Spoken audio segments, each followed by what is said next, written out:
Apa saja sanksi FIFA jelang Timnas Indonesia vs China WCQ 2026? PSSI dan Timnas Indonesia mendapatkan sanksi dari FIFA jelang pertandingan WCQ 2026 melawan China, Kamis 5/6. Sanksi itu terkait dengan tindakan supporter dalam laga sebelumnya melawan Bahrain. Apa saja sanksi yang didapatkan PSSI dan Timnas Indonesia?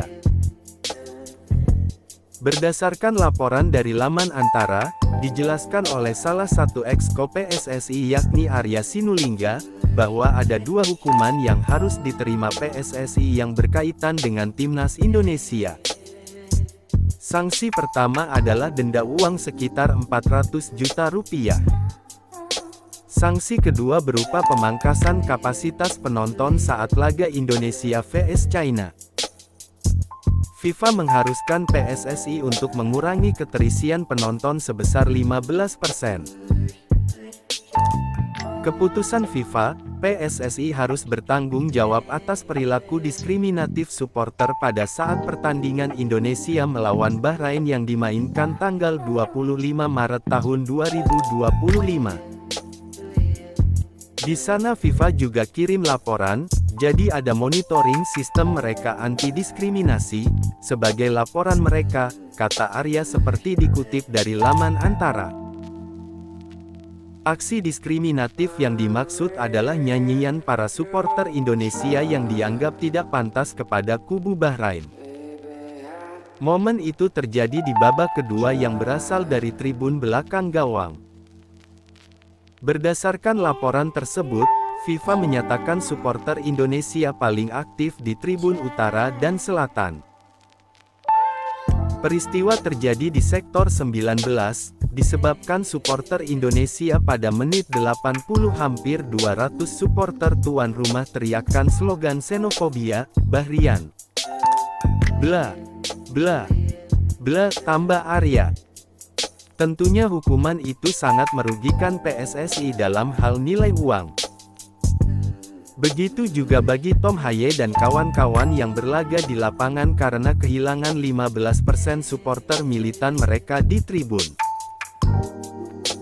Dengan mengambil angka kasar 70.000 penonton, pengurangan 15% berarti akan ada sekitar 10.500 kursi yang harus kosong. Ditambah, pengurangan penonton itu dikenakan khusus untuk tribun belakang gawang atau tribun utara dan selatan. Padahal area tersebut menjadi milik dua kelompok supporter Indonesia yaitu La Grande Indonesia dan Ultras Garuda.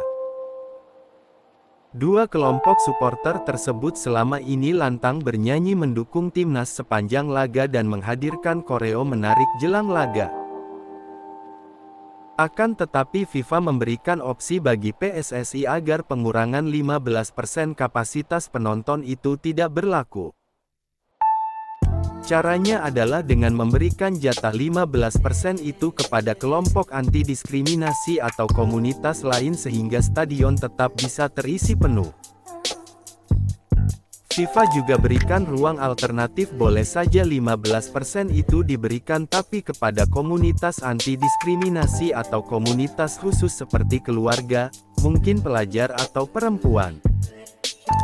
Dan mereka harus pasang spanduk anti-diskriminasi, lanjut Arya. Bagaimanapun juga, kehilangan 15% dari jatah supporter jelas merugikan skuad Garuda. Pasalnya laga melawan China akan menjadi duel penting dalam usaha Indonesia lolos ke Piala Dunia 2026.